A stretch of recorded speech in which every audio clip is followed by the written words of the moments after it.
ஓம் சாந்தி. 6-8-2025 சாக்கார முரளி. இன்று சிவ பகவான் கூறுகிறார், இனிமையான குழந்தைகளே, நேரம் கிடைக்கும் போதெல்லாம் தனிமையில் சென்று நினைவு யாத்திரை மேற்கொள்ளுங்கள். எப்போது நீங்கள் இலக்கை அடைந்து விடுவீர்களோ அப்போது இந்த யாத்திரை முடிவடைந்து விடும். கேள்வி: சங்கமத்தில் தந்தை தன்னுடைய குழந்தைகளுக்குள் எந்த குணத்தை நிரப்புகிறார்? அது அரைக்கல்பம் வரையிலும் நடைமுறையில் இருக்கும். பதில்: தந்தை கூறுகிறார், எப்படி நான் மிகவும் இனிமையாக இருக்கிறேனோ அதேபோல் குழந்தைகளையும் இனிமையாக ஆக்கி விடுகிறேன். தேவதைகள் மிகவும் இனிமையானவர்கள். குழந்தைகளாகிய நீங்கள் இப்பொழுது இனிமையாக ஆகுவதற்கான முயற்சி செய்து கொண்டிருக்கிறீர்கள். யார் அநேகருக்கு நன்மை செய்கிறார்களோ, யாரிடம் ஷைத்தான் போன்ற சிந்தனைகள் இல்லையோ அவர்கள்தான் இனிமையானவர்கள். அவர்களுக்கு தான் உயர்ந்த பதவி கிடைக்கிறது. அவர்களுக்கு தான் பிற்காலத்தில் பூஜை நடக்கிறது. ஓம் சாந்தி. இந்த ஷரீரத்தின் எஜமானன் ஆத்மா என்பதை தந்தை வந்து புரிய வைக்கிறார். இதை முதலில் புரிந்து கொள்ள வேண்டும். ஏனென்றால் இப்பொழுது குழந்தைகளுக்கு ஞானம் கிடைத்திருக்கிறது. முதலில் நாம் ஆத்மா என்பதை புரிந்து கொள்ள வேண்டும். ஷரீரத்தின் மூலம் ஆத்மா காரியம் செய்கிறது, பாகத்தை நடிக்கிறது. இது போன்ற சிந்தனைகள் வேறு எந்த மனிதர்களுக்கும் வருவதில்லை. ஏனென்றால் தேக அபிமானத்தில் இருக்கிறார்கள். இங்கு நான் ஆத்மா, இது என்னுடைய ஷரீரம், நான் ஆத்மா பரம்பிதா பரமாத்மாவின் குழந்தை என்ற இந்த சிந்தனையில் அமர வைக்கப்படுகிறது. இந்த நினைவுதான் அடிக்கடி மறந்து விடுகிறது. உலகத்தில் யாத்திரைக்கு போகும்போது சென்று கொண்டே இருங்கள் என்று சொல்வார்கள். அதுபோல் நீங்கள் கூட நினைவு யாத்திரையில் சென்று கொண்டே இருக்க வேண்டும். அதாவது பக்தி மார்க்கத்துல யாத்திரைக்கு போறாங்க அப்படின்னா நடுவில் திரும்பி வரக்கூடாதுன்னு சொல்லுவாங்க. எப்படியாவது கஷ்டப்பட்டு அந்த யாத்திரையை முடிக்கணும் அப்படின்னு சொல்லுவாங்க. அதுபோல பாபாவும் நமக்கு சொல்லிட்டு இருக்கிறார், நினைவு யாத்திரையை செய்து கொண்டே இருங்க. நினைவு செய்வதில்லை என்றால் யாத்திரை செய்வதில்லை என்று அர்த்தம். தேக அபிமானம் வந்து விடுகிறது. தேக அபிமானத்தின் காரணமாக ஏதாவது விக்கர்மம் நடந்து விடுகிறது. அதற்காக மனிதர்கள் எப்பொழுதும் விக்கர்மம் செய்கிறார்கள் என்பதும் இல்லை. இருந்தாலும் வருமானம் முடிந்து விடுகிறதல்லவா? எனவே கூடுமான வரை நினைவு யாத்திரையில் மந்தமானவராக ஆகக்கூடாது. தனிமையில் அமர்ந்து நீங்களே சிந்தனை செய்து, அதாவது சிந்தனை கடலை கடைந்து பாயிண்ட்ஸ் எடுக்க வேண்டி இருக்கும். இச்சமயம் மனிதர்கள் அனைவரும் ஒருவருக்கொருவர் நஷ்டத்தையே ஏற்படுத்துகிறார்கள் என்று குழந்தைகளுக்கு புரிய வைத்திருக்கிறார். ஆசிரியர்களுக்கு மட்டும் பாபா மகிமை செய்கிறார். அதில் கூட ஒரு சில ஆசிரியர்கள் மோசமானவர்களாக இருப்பார்கள். மற்றபடி ஆசிரியர் என்றால் கல்வி கற்பிப்பவர், நல்ல நடத்தையை கற்பிப்பவர். தர்ம சிந்தனை உடையவர்கள் கூட நல்ல சுபாவம் உடையவர்களாக இருப்பார்கள். அவர்களுடைய நடத்தையும் நன்றாக இருக்கும். மற்றபடி தந்தை மது அருந்துகிறார் என்றால் குழந்தைகளுக்கும் அந்த பழக்கம் ஏற்பட்டு விடுகிறது. இதற்கு தீய சகவாசம் என்று சொல்வார்கள். ஏனென்றால் ராவண ராஜ்யம் அல்லவா? எல்லையற்ற தந்தையிடம் இருந்து எல்லையற்ற சுகம் கிடைக்கிறது. செல்வம் இருந்தால்தான் சுகம் இருக்கும். செல்வமோ அங்கு அளவற்று இருக்கும். அங்கு எல்லாமே சதோ பிரதானமாக இருக்கும். நாம் சதோ பிரதானமாக இருந்தோம், மீண்டும் ஆக வேண்டும் என்பது உங்கள் புத்தியில் இருக்கிறது. இதையும் நீங்கள் இப்பொழுது அறிந்திருக்கிறீர்கள். உங்களிலும் கூட வரிசை கிரமமாக இருக்கிறீர்கள். ஸ்வீட், ஸ்வீட்டர், ஸ்வீட்டஸ்டாக இருக்கிறீர்கள். இனிமையானவர்கள், மிக இனிமையானவர்கள், மிக மிக இனிமையானவர்கள். இப்படி வரிசை கிரமத்துல இருக்கிறீங்க அப்படின்னு சொல்றார். பாபாவை விடவும் ஸ்வீட்டாக போகிறவர்களும் இருக்கிறார்கள். அவர்கள்தான் உயர்ந்த பதவி அடைவார்கள். யார் அநேகருக்கு நன்மை செய்கிறார்களோ அவர்கள்தான் ஸ்வீட்டஸ்ட் ஆகுவார்கள். தந்தையும் ஸ்வீட்டஸ்ட் அல்லவா? அதாவது மிகவும் இனிமையானவர் அல்லவா? ஆகையால்தான் அனைவரும் அவரை நினைவு செய்கிறார்கள். தேனையோ சர்க்கரையையோ மட்டும் ஸ்வீட்டஸ்ட் என்று சொல்வதில்லை. இது மனிதனுடைய நடத்தைக்கு சொல்லப்படுகிறது. ஸ்வீட் சைல்ட் என்று சொல்வார்கள் அல்லவா? இந்த குழந்தை மிகவும் இனிமையாக இருக்கு அப்படின்னு சொல்லுவாங்க இல்லையா? ஆகையில ஸ்வீட் அப்படின்னா தேனோ சர்க்கரையோ மட்டும் இல்லை, மனிதனுடைய நடத்தை நல்லா இருந்ததுன்னா அப்போ கூட அந்த ஸ்வீட் என்ற வார்த்தையை பயன்படுத்துறாங்க அப்படின்னு சொல்றார். இப்பொழுது நீங்கள் புது உலகத்தை பற்றி அறிந்திருக்கிறீர்கள். மனிதர்களுக்கு அமைதி எப்பொழுது இருந்தது என்பது தெரியாது. ஆனால் உலகத்தில் அமைதி நிலவ வேண்டும் என்று சொல்கிறார்கள். இன்றிலிருந்து 5000 வருடங்களுக்கு முந்தைய விஷயங்கள் வேறு யாருக்கும் தெரியாது. அனைத்து ஆத்மாக்களும் ஒன்று சேர்ந்து உலகத்தில் எப்படி அமைதி நிலவும் என்கிறார்கள். அதாவது உலகத்துல எப்படியாவது அமைதி கொண்டு வரணும்னு சொல்லிட்டு எல்லாரும் ஒன்று சேர்றாங்க. அனைத்து தர்மத்தினரும் ஒன்று சேர்ந்து மாநாடெல்லாம் செய்கிறாங்க. அனைத்து ஆத்மாக்களும் அழைக்கிறார்கள். நீங்கள் இங்கு உலகத்தில் அமைதியை நிலைநாட்டுவதற்கான முயற்சி செய்து கொண்டிருக்கிறீர்கள். அவங்க என்ன செய்யலாம், என்ன செய்தால் உலகத்தில் அமைதி நிலவும் அப்படின்னு திட்டங்கள் போடுறாங்க. ஆனால் இங்கே நீங்கள் அமைதி நிலைநாட்டுவதற்கான முயற்சி செய்து கொண்டிருக்கிறீங்க அப்படின்றார். பரம்பிதா பரமாத்மா பிந்துவாக இருக்கிறார், அதாவது புள்ளியாக இருக்கிறார். அவர் நமக்கு படிப்பிக்கிறார் என்பதை குழந்தைகளாகிய நீங்கள் அறிந்திருக்கிறீர்கள். ஆத்மாக்களாகிய நாம் படித்துக் கொண்டிருக்கிறோம். இதை மறக்க கூடாது. நினைவில் நிறைய குழந்தைகள் பக்குவமில்லாமல் இருக்கிறார்கள். சட்டென்று தேக அபிமானம் வந்து விடுகிறது. ஆத்மா அபிமானி ஆகுவதற்கான பயிற்சி செய்ய வேண்டும். கர்மமோ செய்யத்தான் வேண்டும். குழந்தைகளையும் பராமரிக்க வேண்டும். தொழில் வியாபாரம் ஆகியவையும் செய்ய வேண்டும். ஆனால் தொழில் ஆகியவை செய்யும் போது நான் ஆத்மா என்ற நினைவு இருக்க வேண்டும். இது மிகவும் கடினம். ஒருபோதும் எந்த ஒரு தவறான செயலையும் செய்யாதீர்கள் என்று தந்தை கூறுகிறார். தந்தை உங்களை சிவாலயத்திற்கு அழைத்து செல்கிறார்.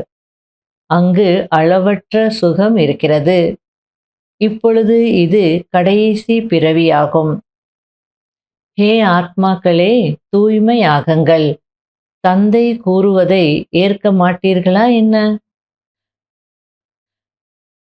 ஜென்ம ஜென்மாந்தரத்தின் பாவங்கள் தலைமீது இருக்கிறது. அது என்னை நினைவு செய்வதின் மூலம்தான் சாம்பல் ஆகும் என்று தந்தை கூறுகிறார். பாபா, நாங்கள் உங்களை நினைவு செய்து கொண்டே இருப்போம் என்று எப்பொழுது நீங்கள் கேரண்டி கொடுக்கிறீர்களோ அப்பொழுது தந்தையும் கேரண்டி கொடுக்கிறார். ஷரீரத்தின் உணர்வே இருக்கக்கூடாது. அந்த அளவிற்கு நினைவு செய்து கொண்டே இருங்கள். இப்பொழுது நீங்கள் சங்கம யுகத்தில் அமர்ந்திருக்கிறீர்கள். மற்ற மனிதர்கள் அனைவரும் கலியுகத்தில் இருக்கிறார்கள். நீங்கள் தெய்வீக சம்பிரதாயத்தினராக ஆகிக் கொண்டிருக்கிறீர்கள். யார் உங்களுடைய தர்மத்தை சார்ந்தவர்களோ அவர்கள் வந்து கொண்டே இருப்பார்கள். நாம் தூய்மையாகி சுகதாமம் செல்ல வேண்டும் என்று விரும்புகிறீர்கள் என்றால் ஸ்ரீமத் படி நடங்கள் என்று தந்தை கூறுகிறார். தந்தையாகிய என்னை நினைவு செய்தீர்கள் என்றால் விக்கர்மம் விநாசமாகும். நினைவு செய்யவில்லை என்றால் எப்படி விக்கர்மம் விநாசமாகும்? நல்லது. இனிமையிலும் இனிமையான தேடி கண்டெடுக்கப்பட்ட செல்ல குழந்தைகளுக்கு மாத்பிதா பாப் தாதாவின் அன்பு நினைவுகள் மற்றும் குட் மார்னிங். ஆன்மீக குழந்தைகளுக்கு ஆன்மீக தந்தையின் நமஸ்காரம். கடைபிடிக்க வேண்டிய முக்கியமான சாராம்சம். முதல் பாயிண்ட், எல்லா விதமாகவும் முயற்சி செய்ய வேண்டும். எந்த கவலையும் இல்லை. ஏனென்றால் நம்முடைய பொறுப்பை சுயம் தந்தை ஏற்றிருக்கிறார். நம்முடையது எதுவும் வீண் போக முடியாது. இரண்டாவது பாயிண்ட், தந்தைக்கு சமமாக மிக மிக இனிமையானவராக ஆக வேண்டும். அநேகருக்கு நன்மை செய்ய வேண்டும். இந்த கடைசி பிறவியில் அவசியம் தூய்மையாக வேண்டும். தொழில் ஆகியவை செய்து கொண்டே நான் ஆத்மா என்று பயிற்சி செய்ய வேண்டும். வரதானம். இல்லறத்தின் விஸ்தாரத்தில் இருந்து கொண்டே பரிஷ்தா நிலையின் காட்சி காண்பிக்கக்கூடிய சாட்சாத்கார மூர்த்தி ஆகுங்கள். அதாவது காட்சி காட்டக்கூடிய மூர்த்தி ஆகுங்கள். இல்லறத்தின் விஸ்தாரம் இருந்த போதிலும் விஸ்தாரத்தை பேக்கப் செய்வதற்கான, அதாவது விஸ்தாரத்தை சுருக்குவதற்கான மற்றும் விடுபட்டு மேலான நிலையில் இருப்பதற்கான பயிற்சி செய்யுங்கள். இப்பொழுது ஸ்தூல காரியம் செய்து கொண்டிருக்கிறீர்கள். இப்பொழுதே அஷரீரி ஆகிவிட வேண்டும். இந்த பயிற்சி ஃபரிஷ்தா நிலையின் காட்சி செய்விக்கும். உயர்ந்த மனநிலையில் இருப்பதினால் சின்ன சின்ன விஷயங்கள் வியக்த பாவம் என்று அனுபவமாகும். உயர்ந்து செல்லும் போது தாழ்ந்த நிலை தானாகவே விடுபட்டு விடும். உழைப்பில் இருந்து விடுபட்டு விடுவீர்கள். நேரமும் மிச்சமாகும். சேவையும் வேகமாக நடக்கும். புத்தி எவ்வளவு விஷாலமாகி விடுகிறது என்றால் ஒரே நேரத்தில் அநேக காரியங்கள் செய்ய முடியும். அதாவது ஸ்தூல காரியங்கள் செய்துட்டு இருந்தாலும் பாபா டிட்டாச் ஆகிறதுக்கு பயிற்சி செய்யுங்க அப்படின்னு புரிய வச்சிட்டு இருக்கிறார். விஸ்தாரம் இருந்தாலும் அதை பேக்கப் பண்ணிட்டே இருக்கணும். அல்லது விடுபட்டு மேலான நிலையில் இருக்கிறதுக்கு முயற்சி செய்யணும். இப்போ இங்கே இருக்கிறோம். இப்போவே அஷரீரியாகி ஃபரிஷ்தா நிலையை அனுபவம் செய்யணும். அப்போ டிட்டாச் ஆகி மேலான நிலையில் உயர்ந்த நிலையில் இருக்கும்போது மற்ற விஷயங்கள் எல்லாமே இது சின்ன சின்ன விஷயங்கள், இது வெக்த பாவம் அப்படின்னு அதிலிருந்து விடுபட்டுடுவீங்க. எப்போ அந்த சின்ன சின்ன விஷயங்கள்லேருந்து விடுபடுவீங்களோ அப்போ நேரமும் மிச்சமாகும், செய்யும் வேகமாக நடக்கும் அப்படின்னு சொல்லிட்டு இருக்கிறார். புத்தியும் எவ்வளோ விஷாலமாயிடும் அப்படின்னா ஒரே நேரத்தில் பல காரியங்கள் செய்ய முடியும் அப்படின்றார். ஆகையால டிட்டாச் ஆகிறதுக்கான, விடுபடுவதற்கான பயிற்சி செய்யுங்க அப்படின்றார். ஸ்லோகன். குஷியை நிலையாக வைத்திருப்பதற்கு ஆத்மா என்ற தீபத்தில் ஞானம் என்ற நெய்யை தினந்தோறும் ஊற்றிக்கொண்டே இருங்கள். அவ்யக்த சமிகை. குழந்தைகள் மீது பாபாவுக்கு அன்பு இருக்கிறது.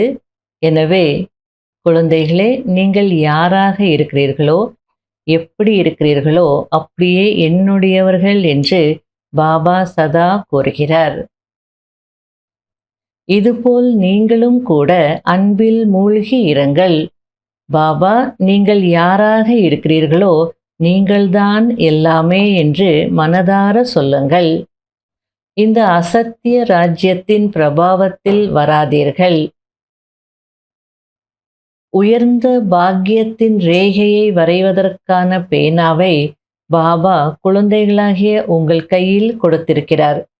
நீங்கள் எவ்வளவு விரும்புகிறீர்களோ அவ்வளவு பாக்கியத்தை உருவாக்கிக் கொள்ள முடியும். ஓம் சாந்தி.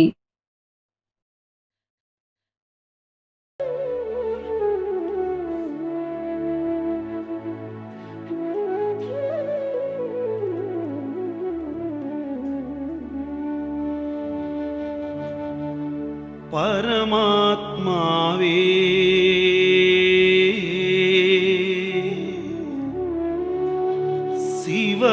சிவபகவானே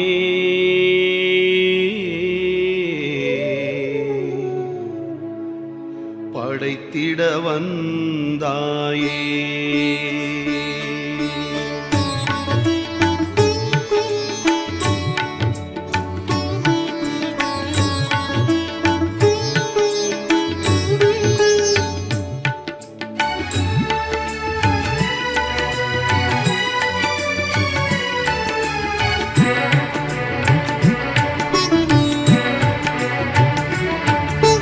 பரமாத்மாவே சிவபகவானே படைத்திட வந்தாயே.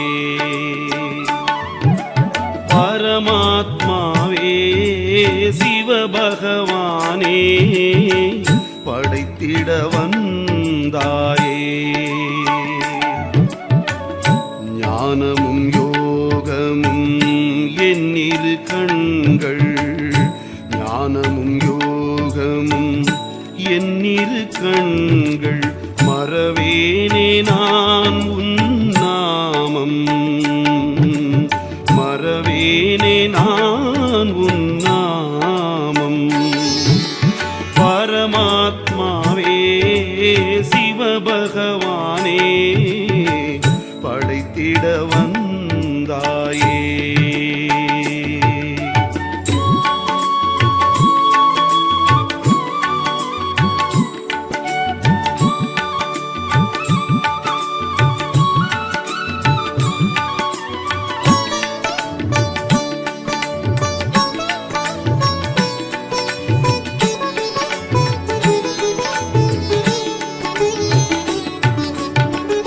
போகத்தை நீக்கி தாகத்தை தீர்த்து என் பாவத்தை போக்கி மாற்றினாய்.